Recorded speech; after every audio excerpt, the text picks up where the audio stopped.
Shirley here with, yeah, let's see. Yes, Shirley here with Jupiter point of Palace. This is Jupiter hour, Venus day. Venus is 22 in Taurus, on my lot of fortune. And I have very good news for everybody. I found a new name for the Uranus opposition transit. I call it the Rolls-Royce transit.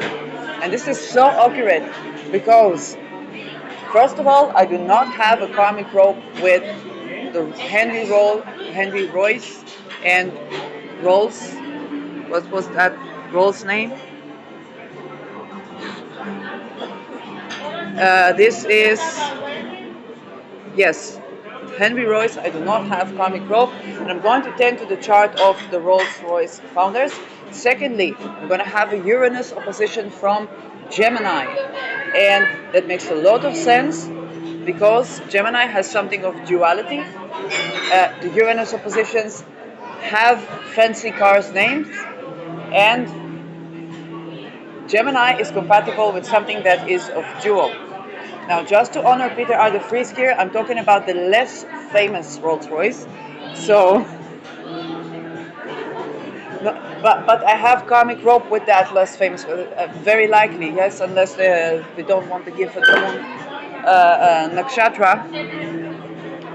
Anyway, Henry Royce. Without further ado, we do not have a birth time. The moon is somewhere along the conjunction with Lilith in Cancer, 7 degrees, maybe yes, maybe no. But we have the Uranus Mars in Gemini. Mars Aldebaran. So Uranus Mars. Uranus is about revolutionizing something. Mars is it can be weapon, it can be anything that has a telos, okay? And Gemini can be vehicles.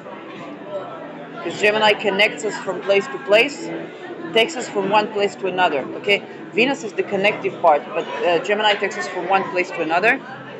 Saturn in Libra. Saturn Libra. Saturn is something that stands the test of time. In Libra, it is meaning a structure that is long-lasting and has aesthetics to it. Venus is with Pluto in Taurus. Venus 1 degree Taurus conjoining Pluto in Taurus. And this is the power of a vehicle here. And Venus ruling over Saturn, the power of a beautiful structure that stands the test of time and connects things.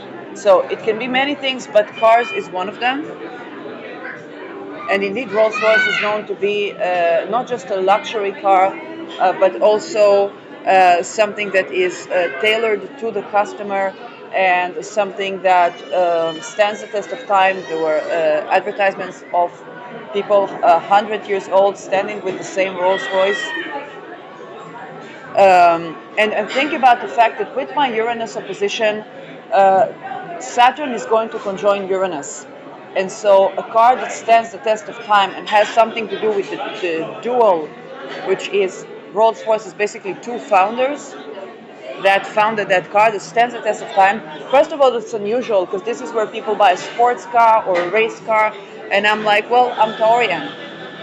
So, and I had to check if I have karmic rope with Rolls-Royce. And I don't, so this is a goal for me, as Neptune is still going to be in my second house. So to get an ethically sourced Rolls-Royce, which means free of peterings, free of slavery Rolls-Royce, which might mean I have some contribution to make to the actual company. They have Rahu to my Ketu. This is Rahu Ketu reversal. Rahu Ketu reversal. Jupiter Spica, and when Jupiter was crossing Spica, I began to speak about things that I wasn't able to speak about for years because I didn't even know that those were the things that needed to be heard. Mercury to my Lilith. So um, yes, this is a time where you mid-40s, you want to feel sexy again, and this is the card that can help you do that. Neptune soul to my other Lilith.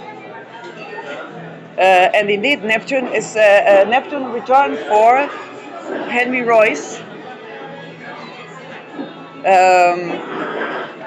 So you see, very, very exciting. It can be also goals for, I don't see myself buying a sports car necessarily, but I like cars, and I definitely like something that stands the test of time. And Uranus Saturn is revolutionizing over something. So first of all, we might have a revolution regarding the technology of the Rolls-Royce. I think that when it comes to power, a car that can both be, or a vehicle that can both be for land, for air, for water, that's very likely, and stand the test of time. So it's something that is a revolutionary, but it's not a gadget that will soon pass, or that you will have to buy the next one within I don't know how many months. So and to retrieve that type of production, because this can have potential to be very ethically sourced, free of slavery, because this is a car that takes time to produce and is in alignment with a lot of the values. And Venus in Taurus makes sense. Now let's talk about the Rolls part.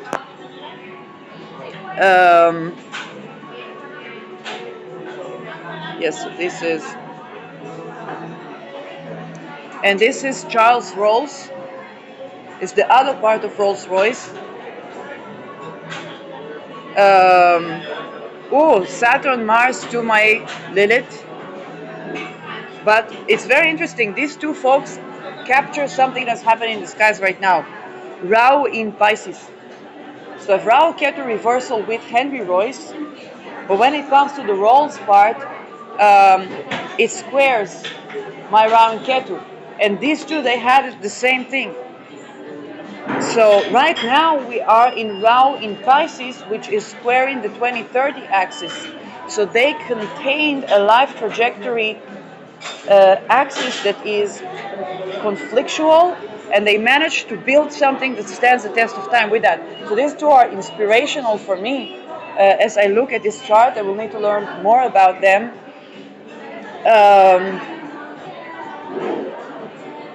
And to learn to hold that dissonance of the life trajectories and create something that is megalithic and stands the test of time.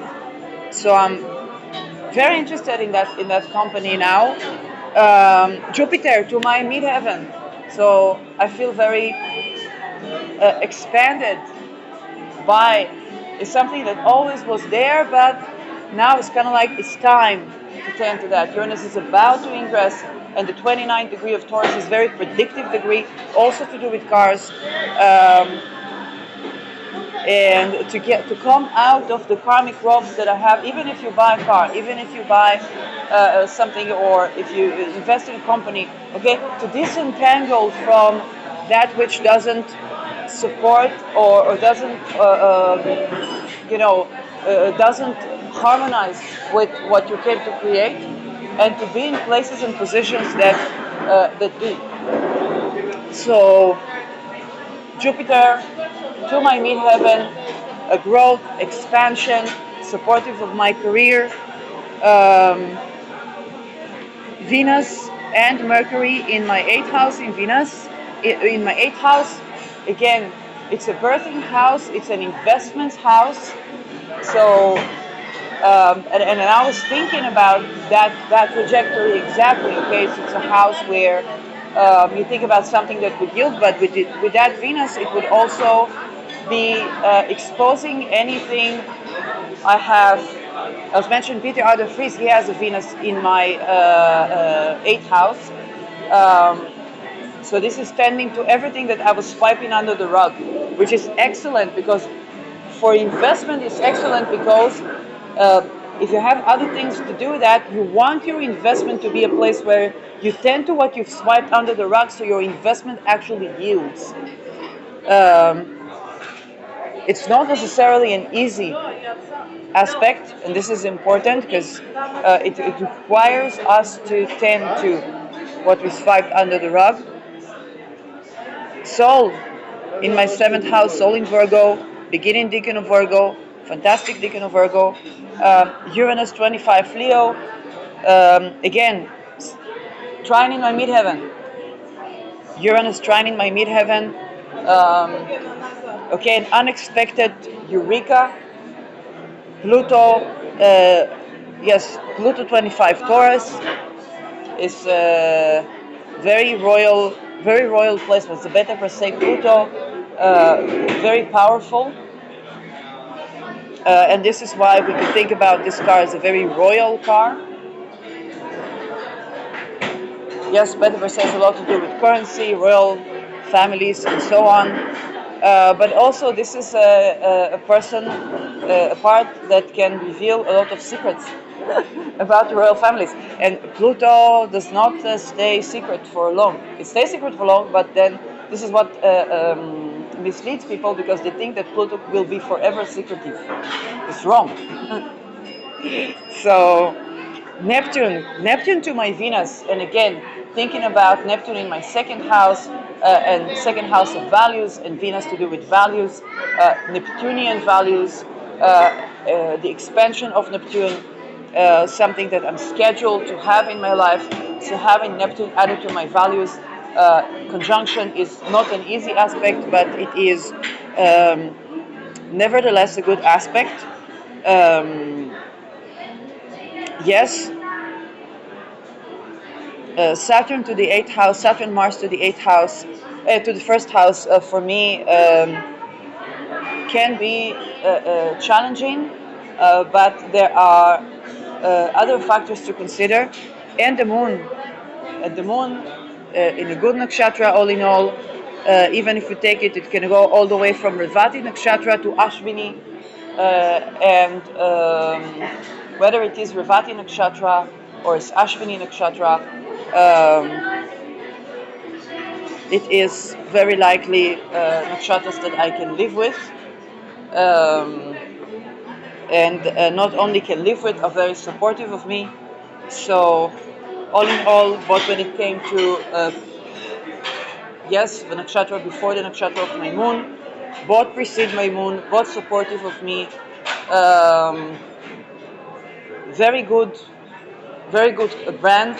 The fact that it has 2 creators, 2 founders, is very supportive when it comes to the Gemini. Uranus opposition, again, if you're going to be interested in some fancy cars, then this is, and Saturn is going to conjoin Uranus. This is giving Rolls-Royce, very, very powerful. And this would be the Saturn opposite my own Uranus. So there's something that is a reality check, something that's incarnating, definitely a company that I'm going to be studying through and through.